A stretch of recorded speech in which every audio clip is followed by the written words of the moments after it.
ತುಂಬ ಕುತೂಹಲದ ಒಂದು ಚುನಾವಣೆ. ಭಾರತದಲ್ಲಿ ಆಡಳಿತಾರೂಢ ಪಕ್ಷಗಳಲ್ಲೇ ಸಿಂಗಲ್ ಲಾರ್ಜೆಸ್ಟ್ ಪಾರ್ಟಿ BJPಯಿಂದ ಇದೀಗ ಯದುಕುಮಾರ್ ಅವರು ನಮ್ಮ ಚುನಾವಣಾ ಪ್ಯಾನಲಿಸ್ಟ್ ಆಗಿ ಜಾಯ್ನ್ ಆಗಿದ್ದಾರೆ. ಸ್ವಾಗತ ನಿಮಗೆ ಯದುಕುಮಾರ್ ಅವರೇ, BJPಯ ವಕ್ತಾರರು. ಇನ್ನೊಂದು ಕಡೆ ಉದಯೋನ್ಮುಖ ರಾಷ್ಟ್ರೀಯ ಪಕ್ಷ ಆಮ್ ಆದ್ಮಿ ಪಕ್ಷ, ಇದರಿಂದ ದಿನೇಶ್ ಅವರು ನಮ್ಮ ಜಾಯ್ನ್ ಆಗ್ತಾ ಇದ್ದಾರೆ. ಸ್ವಾಗತ ದಿನೇಶ್ ಅವರೇ. ಭಾರತದ ಪುರಾತನ ಪಕ್ಷ ಕಾಂಗ್ರೆಸ್ನಿಂದ ತೇಜಸ್ವಿನಿ ಗೌಡ ಅವರು ನಮ್ಮ ಜಾಯ್ನ್ ಆಗ್ತಾ ಇದ್ದಾರೆ. ಸ್ವಾಗತ ತೇಜಸ್ವಿನಿ ಗೌಡ ಅವರೇ. ಮೊಟ್ಟ ಮೊದಲಿಗೆ ಒಂದು ಇನ್ನೇನು ಕ್ಷಣಗಣನೆ ಶುರುವಾಗ್ಬಿಟ್ಟಿದೆ. ಯಾವ ಮೂಮೆಂಟಲ್ಲಿ ಬೇಕಾದರೂ ಕೂಡ ನಮ್ಮ ಸ್ಕ್ರೀನ್ ಮೇಲಿರ್ತಕ್ಕಂಥ ನಂಬರ್ಗಳು ಬದಲಾಗಬಹುದು. Any moment. ಸ್ಕ್ರೀನ್ನ ಮೇಲ್ಭಾಗ ಅಂತ ಬಂದಾಗ ಕರ್ನಾಟಕದ ಉಪಚುನಾವಣೆಗಳಿಗೆ ಸಂಬಂಧಪಟ್ಟಂತೆ ಅಂಕಿಅಂಶಗಳಲ್ಲಿ ನಿಮಗೆ ಸಿಗ್ತಾ ಹೋಗುತ್ತೆ. ಸ್ಕ್ರೀನ್ನ ಮೇಲ್ಭಾಗದಲ್ಲಿ ನೋಡಿ, ಚನ್ನಪಟ್ಟಣ ಉಪಚುನಾವಣೆ ನಿಖಿಲ್ ಫೋಟೋ ಇದೆ. ಅದೇ ರೀತಿಯಲ್ಲಿ ಕಾಂಗ್ರೆಸ್ಸಿಂದ ಸೈನಿಕ ಅಥವಾ ಯೋಗೇಶ್ವರ್ ಅವರ ಒಂದು ಫೋಟೋ ನಿಮಗೆ ಸಿಗುತ್ತೆ ಅಲ್ಲಿ. ಈ ಕಡೆ ಶಿಗ್ಗಾವಿ ಅಂತ ಬಂದಾಗ ಬೊಮ್ಮಾಯಿ, ಯಸೀರ್ ಖಾನ್ ಪಠಾಣ್ ಅವ್ರ ಫೋಟೋ ಸಿಗುತ್ತೆ. ಬಂಗಾರು ಹನುಮಂತು ಮತ್ತು ಅನ್ನಪೂರ್ಣ ಅವರ ಫೋಟೋ ನಿಮಗೆ ಮೇಲ್ಭಾಗದಲ್ಲಿ ಕಾಣಿಸ್ತಾ ಇದೆಯಲ್ಲ. ಇಲ್ಲಿ ನಿಮಗೆ ಯಾವಾಗ TV5 ಸ್ವಿಚ್ ಆನ್ ಮಾಡಿದ್ರು ಕೂಡ ಯಾವ ರಿಸಲ್ಟ್ ಏನಾಗಿದೆ ನಿಮಗೆ ಅಲ್ಲಿ ಅಪ್ಡೇಟ್ ಸಿಗ್ತಾ ಹೋಗುತ್ತೆ. ಈ ಕಡೆ ಬಂದಾಗ ಇದು ಮುನ್ನಡೆನಾ ಹಿನ್ನಡೆನಾ ಅಂತ ಸ್ಕ್ರೀನ್ನ ಎಡ ಮತ್ತು ಬಲಭಾಗದಲ್ಲಿ ಬಂದಾಗ ಯಾರಾದರೂ ಮುನ್ನಡೆ ಇದ್ದಾರಾ ಹಿನ್ನಡೆ ಇದ್ದಾರಾ, ಆಯಾ ಭಾಗದ ಒಂಥರ ಪ್ರಮುಖ ಅಭ್ಯರ್ಥಿಗಳು ಅವರ ಬಗ್ಗೆ ನಿಮ್ಮ ಚಿತ್ರಣ ಸಿಗ್ತಾ ಹೋಗುತ್ತೆ. ಸ್ಕ್ರೀನ್ನ ಕೆಳಭಾಗದಲ್ಲಿ ಅಂತ ಬಂದಾಗ ನಿಮಗೆ ಇಲ್ಲಿ ಮ್ಯಾಜಿಕ್ ನಂಬರ್ ಅಂತ ಬರ್ತೀವಿ ನೋಡಿ, ಮಹಾರಾಷ್ಟ್ರ, ಇದರಲ್ಲಿ BJP ಏನಾಗಿದೆ, ಕಾಂಗ್ರೆಸ್ ಏನಾಗಿದೆ, ಈ ಥರ ಏನಾಗಿದೆ ಅಂತ. BJP ಅಂದರೆ ಅದು ಮಹಾಯುತಿ ಅಂತ ಹೇಳಿ, ಕಾಂಗ್ರೆಸ್ ಅಂತ ಹೇಳಿದ್ರೆ ಇನ್ನೊಂದು ಕಡೆ MVA ಮಹಾರಾಷ್ಟ್ರ ವಿಕಾಸ್ ಅಗಾಢಿ, ಇದು ರಿಸಲ್ಟ್ ನಿಮಗೆ ಸಿಗ್ತಾ ಹೋಗುತ್ತೆ. ಅದೇ ರೀತಿಯಲ್ಲಿ ಅದರ ಪಕ್ಕ ಬಂದಾಗ ನಿಮಗೆ ಜಾರ್ಖಂಡ್ ಬಗ್ಗೆ ಅಪ್ಡೇಟ್ ನಿಮಗೆ ಸಿಗ್ತಾ ಹೋಗುತ್ತೆ. 81 ಸ್ಥಾನಗಳಿದ್ದಾವೆ ಜಾರ್ಖಂಡ್ನಲ್ಲಿ, 288 ಸ್ಥಾನ ಇದೆ ಮಹಾರಾಷ್ಟ್ರದಲ್ಲಿ. ಅದರ ಅರ್ಧಕ್ಕಿಂತ ಒಂದು ಜಾಸ್ತಿ ನಂಬರ್ ಯಾರು ತೊಗೊಳ್ತಾರೋ ಸರಳ ಬಹುಮತ ಅಂತ ಕನ್ಸಿಡರ್ ಮಾಡ್ತಾರೆ. ಅವರು ಗೆದ್ದಂತೆ. 145 ಬಂದರೆ ಅವರು ಗೆದ್ದರು, ಅವ್ರು ಪಟ್ಟ ಹತ್ಬೋದು ಅಂತ. ಇನ್ನೊಂದು ಕಡೆ ಜಾರ್ಖಂಡ್ನಲ್ಲೂ 80, 41, 42 ತೊಗೊಂಡ್ರೆ ಸರಳ ಬಹುಮತ ಅಂತ ಕನ್ಸಿಡರ್ ಮಾಡ್ತಾರೆ, ಇದಾಗುತ್ತೆ. ಇನ್ನು ಇದಕ್ಕಿಂತ ಕೆಳಭಾಗದಲ್ಲಿ ನಿಮಗೆ ಬ್ರೇಕಿಂಗ್ ನ್ಯೂಸ್, ಎಲ್ಲೆಲ್ಲಿ ಏನು ಅಪ್ಡೇಟ್ ಬರ್ತಾ ಇದೆ, ಯಾರು ಮುನ್ನಡೆ ಯಾರು ಹಿನ್ನಡೆ, ಈ ಎಲ್ಲ ಅಪ್ಡೇಟ್ಸ್ಗಳನ್ನು ಕೂಡ ನಿಮಗೆ ಆ ಸ್ಕ್ರೀನ್ ಸಿಗ್ತಾ ಹೋಗುತ್ತೆ. ಇದೀಗ ನಾನು ಫಸ್ಟ್ ರೌಂಡ್ನಲ್ಲಿ ಏನು ಆಗಲೇ EVMಗಳು ಓಪನ್ ಆಗಿರ್ತವೆ, ಅದಕ್ಕಿಂತ ಮುಂಚಿತವಾಗಿ ಅಂಚೆ ಮತಪತ್ರಗಳನ್ನು ಕೂಡ ಕನ್ಸಿಡರ್ ಮಾಡಲಾಗುತ್ತೆ. ನಾನು ಮೊದಲಿಗೆ ಯದುಕುಮಾರ್ ಅವರು ಕೇಳಿಬಿಡ್ತೀನಿ. ಯದುಕುಮಾರ್, ಆಡಳಿತಾರೂಢ ಪಕ್ಷಗಳಲ್ಲಿ ಸಿಂಗಲ್ ಲಾರ್ಜೆಸ್ಟ್ ಪಾರ್ಟಿ ತಮ್ಮದು, 3ನೇ ಅವಧಿಗೆ ಅಧಿಕಾರದ ಚುಕ್ಕಾಣಿ ಹಿಡಿಯುವ ಯಶಸ್ವಿಯಾಗಿದ್ದೀರಿ. ಈ ಮಹಾರಾಷ್ಟ್ರ ಮತ್ತು ಜಾರ್ಖಂಡ್ ನಿಮಗೆ ಎಷ್ಟು ಪ್ರತಿಷ್ಠೆಯ ವಿಚಾರ, ಮತ್ತು ಎಕ್ಸಿಟ್ ಪೋಲ್ ಬಂದ ನಂತರದಲ್ಲಿ ನಿಮ್ಗಳಿಗಿರ್ತಕ್ಕಂಥ ನಿರೀಕ್ಷೆಗಳೇನು ಅಂತ? ಸೊ ಎಕ್ಸಿಟ್ ಪೋಲ್ಸ್ಗಳು 3 ದಿನ ಹಿಂದೆ ನಾವೆಲ್ಲ ನಾವು ಡಿಸ್ಕಸ್ ಮಾಡಿದ್ವಿ. ಅದೊಂದು ದಿಕ್ಸೂಚಿ ಆದರೆ ಎಕ್ಸಾಕ್ಟ್ ಪೋಲ್ ಇವತ್ತು ನಡೆಯುತ್ತೆ. ಎಕ್ಸಿಟ್ ಪೋಲ್ ಒಂದು just path where it is going through ಅಂತ. ಇವತ್ತು ಎಕ್ಸಾಕ್ಟ್ ಪೋಲ್ಸ್ ನಡೆಯುತ್ತೆ. ಇವತ್ತಿನ ಏನು ಫಲಿತಾಂಶ ಇದಿರುತ್ತೆ ಅದ್ರ ಮೇಲೆ ಜಾಸ್ತಿ ನಂಬಿಕೆ ಇರುವಂಥದ್ದು. ಬಿಕಾಸ್ ಗ್ರೌಂಡ್ ರಿಯಾಲಿಟೀಸ್ ಏನಿದೆ ಅದು ಕಾರ್ಯಕರ್ತರಾಗ್ಬೋದು, ನಾಯಕರಾಗ್ಬೋದು, ಅಲ್ಲಿ ಕೆಲಸ ಮಾಡಿದಂಥವ್ರಿಗೆ ಪ್ರತಿಪೂರ್ಣವಾಗಿ ಎಲ್ಲನೂ ವಿಚಾರಣೆ ಗೊತ್ತಿರುತ್ತೆ. ಸೊ ಆ ವಿಶ್ವಾಸದಲ್ಲಿ ಪ್ರತಿ ಕ್ಷೇತ್ರದಲ್ಲಿ ಪ್ರತಿಯೊಂದು ಇದರಲ್ಲಿ ಮಹಾರಾಷ್ಟ್ರಲ್ಲಿ ತೊಗೊಂಡ್ರೆ ರೀಜನ್ ವೈಸ್ ಗೊತ್ತಿರುತ್ತೆ ಅದಲ್ಲಿ.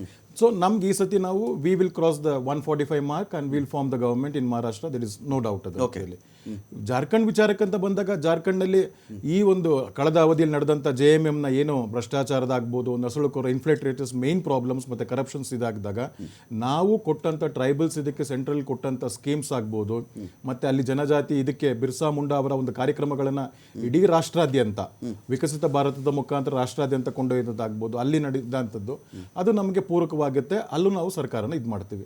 ಮತ್ತು ಬೈ ಎಲೆಕ್ಷನ್ಸ್ ಬಂದಾಗ we are hopeful all the 3 will be in the kitty of BJP ಅಂತ. ಮೂರನ್ನು ನಾವು ಆಶಾದಾಯಕವಾಗಿದೆ ಸರ್. ಆಶಾದಾಯಕ ಅಂದ್ರೆ we are confident that we will win all the 3. ಬಂಗಾರು ಈ ಕಡೆ ಬಂದ್ರೆ ನಿಖಿಲ್, ಮೂರು ಗೆಲ್ತಾರೆ.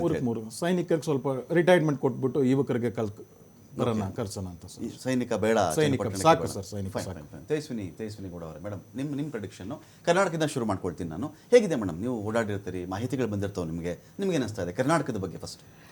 ರಮಕಾಂತ್, ಮತದಾರರು ಮಾನಸಿಕವಾಗಿ ಈಗ ಏನು BJP ವಕ್ತಾರರು ಮಾತನಾಡಿದ್ರು, ಅವರ ಮಾನಸಿಕತೆಯನ್ನೇ ಮೊದಲೇ ಸೋಲಿಸಿದ್ದಾರೆ. ಯಾವ ಮೂಲಕ ಅಂತ ಹೇಳಿದ್ರೆ, ಇಬ್ಬರು ಮಾಜಿ ಮುಖ್ಯಮಂತ್ರಿಗಳೇ ಲೋಕಸಭೆಗೆ ನಿಲ್ಲಬೇಕಾದ ಅನಿವಾರ್ಯತೆ ಬಂತು.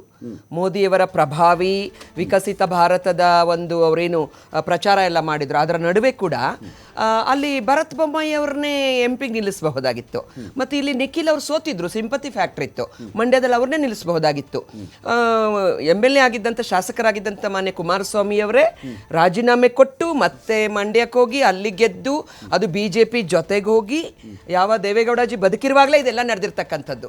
ಯಾವ ಯಡಿಯೂರಪ್ಪನವರು ಮತ್ತು ದೇವೇಗೌಡರು ಆರೋಪಗಳ ಸುರಿಮಳೆಯನ್ನು ಸುರಿಸ್ಕೊಂಡ್ರು, ಇವತ್ತು ಮತ್ತೆ ಜೊತೆಯಾಗಿ ಹೋಗಬೇಕಾದಂತ ಇದೆಲ್ಲವೂ ಪಬ್ಲಿಕ್ ಡೊಮೇನ್ ಅಲ್ಲಿದೆ, ನಾನು ಹೇಳಕ್ ಹೋಗಲ್ಲ.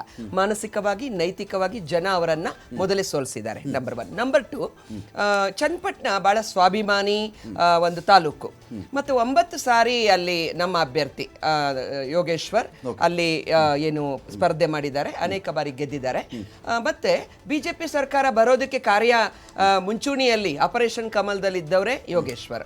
ಮತ್ತೆ ಮೊನ್ನೆ ಮಾನ್ಯ ದೇವೇಗೌಡಜಿ ಅವರ ಅಳಿಯ ಮತ್ತು ಡಾಕ್ಟರ್ ಇವರಿಗೆ ಬಿಜೆಪಿಯ ಸಿಂಬಲ್ ಮೇಲೆ ಗೆದ್ದಿದ್ದವರು, JDS ಸಿಂಬಲ್ ಮೇಲಲ್ಲ, ನಿಮಗೆ ಗೊತ್ತಿರಬೇಕು. ಬಿಜೆಪಿ ಸಿಂಬಲ್ ಅಲ್ಲದೆ ಇದ್ದಿದ್ರೆ ಇವ್ರು ಓಟ್ ಹಾಕ್ತಿದ್ರಾ, ಬಿಜೆಪಿ ಸಿಂಬಲ್ ಅಲ್ಲ ಅಂದಿದ್ರೆ ಬಿಜೆಪಿ ಓಟ್ ಹಾಕಲ್ಲ ಅಂತಲೇ JDS ಸಿಂಬಲ್ ಮೇಲೆ ನಿಲ್ಲಿಲ್ಲ ಅವರು. ಅಥವಾ ಮಾನ್ಯ ದೇವೇಗೌಡಜಿ ಅವರ ಅಳಿಯ ಆಗಿಲ್ದೇ ಇದ್ದಿದ್ರೆ JDS ದವ್ರು ಓಟ್ ಹಾಕಲ್ಲ ಅನ್ನೋದು ಗೊತ್ತಾಗಿದೆ. ಯಾಕಂದ್ರೆ ಬೇರೆ ಕಾರ್ಯಕರ್ತ ನಿಲ್ಸಿ ಚನ್ನಪಟ್ಟಣದಲ್ಲಿ ಕಾರ್ಯಕರ್ತ ನಿಲ್ಸಿದ್ರೆ ಆಗ್ತಿರ್ಲಿಲ್ಲ. ಹಾಗಾಗಿ ಸ್ಟ್ರಾಟಜಿ ಅಲ್ಲ, ನಾನೇನ್ ಹೇಳಿದೆ, ಮಾನಸಿಕ ಮೌಲ್ಯಗಳ ಅಧಪ್ಪತನ ಅಂತ ಹೇಳಿದೆ. ಮತ್ತೆ ಅವರ ದೌರ್ಬಲ್ಯಗಳಿಗೆ ಕೈ ಹಿಡಿದ ಒಂದು ಕನ್ನಡಿ ಅಂತ ನಾನು ಹೇಳಕ್ ಇಷ್ಟಪಡ್ತೀನಿ. ಚನ್ನಪಟ್ಟಣ ಹೋರಾಟದ ಜಿಲ್ಲೆಯ ಒಂದು ಭಾಗವಾಗಿದೆ.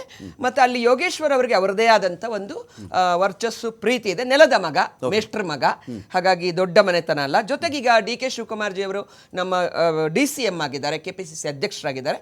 23ನೇ ವಯಸ್ಸಿಂದ ಮಾನ್ಯ ದೇವೇಗೌಡರ ವಿರುದ್ಧ ಹೋರಾಟ ಮಾಡ್ಕೊಂಡ್ ಬಂದಿದ್ದಾರೆ.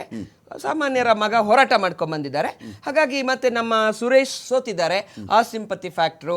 ಮತ್ತು ನಮ್ಮ ಪಾರ್ಟಿ ಮಾನ್ಯ ಸಿದ್ದರಾಮಯ್ಯ ಬಂದು ಕೆಲಸ ಮಾಡಿದ್ದಾರೆ.